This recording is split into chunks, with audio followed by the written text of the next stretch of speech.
28 ফেব্রুয়ারি 2026 তারিখ হইতে মধ্যপ্রাচ্যে উদ্ভূত ভূ রাজনৈতিক অস্থিরতা এবং পরিবেত মার্কিন ইসরায়েলি যৌথ হামলার পরিপ্রেক্ষিতে ইরান কর্তৃক স্ট্রেট অফ হরমুজ এর জাহাজ চলাচলের বিধিনিষেধ আরোপ করায় বৈশ্বিক জ্বালানি সরবরাহ ব্যবস্থা বিঘ্নিত হয়েছে।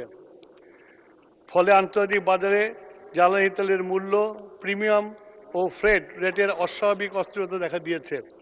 আন্তর্জাতিক নৌপথে জাহাজ চলাচলের নিরাপত্তার ঝুঁকি বৃদ্ধি পেয়েছে। এই পরিস্থিতিতে বৈশ্বিক জ্বালানি সরবরাহে অস্থিতিশীলতা পরিস্থিতির সৃষ্টি হয়েছে। এত সত্ত্বেও সরকার সম্ভাব্য সকল উৎস অন্বেষণ করে দেশে সব ধরনের তেলের স্বাভাবিক সরবরাহ অব্যাহত রেখেছে। শুধু তাই নয়, বর্তমানে আমাদের জ্বালানি তেলের পর্যাপ্ত মজুদ রয়েছে। উল্লেখযোগ্য তেলের বর্তমান মজুদ ও আমদানি পরিস্থিতি নিম্নে দেওয়া হলো।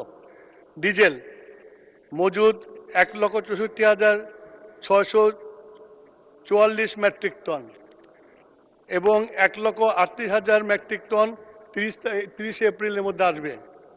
অকটিন 10,500 টন, 71,443 টন এপ্রিলের মধ্যে জাহাজ আসবে।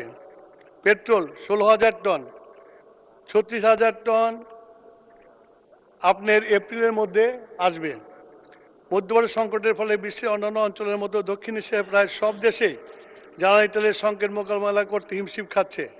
পাকিস্তান ইতিমধ্যে 50% পর্যন্ত তেলের মূল্য বৃদ্ধি করেছে। শ্রীলঙ্কার তীব্র জ্বালানি ঘাটতির পরিপ্রেক্ষিতে রেশনিং কর্মঘণ্টা কমিয়ে দিয়েছে।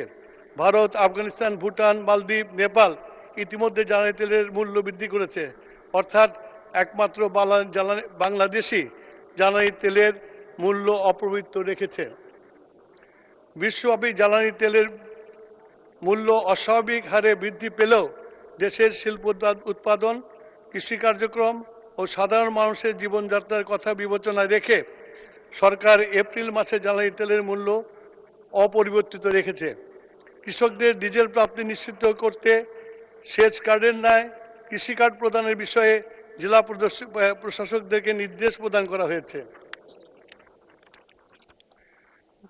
জ্বালানি তেলের অবৈধ মজুদ, অতিরিক্ত দামে বিক্রি রোধে মোবাইল কোর্ট পরিচালনার জন্য সকল জেলা ম্যাজিস্ট্রেটকে নির্দেশ দেওয়া হয়েছে। জ্বালানি তেল সরবরাহ মনিটরিং করার জন্য জেলা বিপিসি মন্ত্রণালয় পর্যায়ে ভিজিলেন্স টিম ও মনিটরিং টিম গঠন করা হয়েছে। প্রতিদিন সকাল 9:30 থেকে জেলা প্রশাসক সমন্বয়ে জ্বালানি তেলের সার্বিক পরিস্থিতি নিয়ে জুম অ্যাপসের মাধ্যমে সভা করা হচ্ছে। জ্বালানি তেলের পাচার, অবৈধ মজুদ বন্ধের আইন বাহিনীকে নির্দেশনা প্রদান করা হয়েছে। জ্বালানি তেলের সুষ্ঠু সরবরাহের লক্ষ্যে প্রতিটি ফিলিং স্টেশনে ট্যাগ অফিসার নিয়োগ করা হয়েছে। দেশীয় খনিজ সম্পদের যথাযথ ব্যবহার নিশ্চিতকল্পে বিভিন্ন উদ্যোগ গ্রহণ করা ও বাস্তবায়িত হচ্ছে। প্রাকৃতিক গ্যাসের সুষ্ঠু বন্টন নিশ্চিত করা সহ দেশীয় গ্যাস ক্ষেত্র থেকে উপজাত হিসাবে প্রাপ্ত কনডেনসেট ব্যবহার করে পেট্রোল ও অকটিন ও ডিজেল উৎপাদন করা হচ্ছে। ইতিমধ্যে জ্বালানি তেলের অবৈধ মজুদ বন্ধের জন্য 3রা মার্চ হতে 4 এপ্রিল 26 তারিখ পর্যন্ত 342টা অভিযান পরিচালনা করা হয়েছে, যার মধ্যে 2,456টি মামলা দায়ের করা হয়েছে। 31 জনকে কারাদণ্ড প্রদান করা হয়েছে।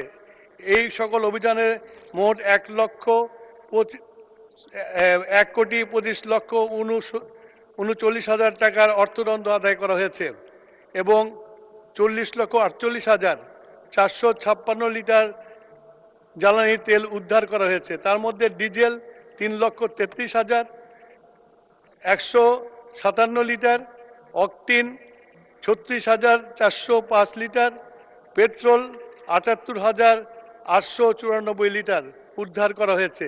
জ্বালানি তেলের অবৈধ মজুদ বন্ধে মোবাইল কার্ডের অভিযান অব্যাহত থাকবে।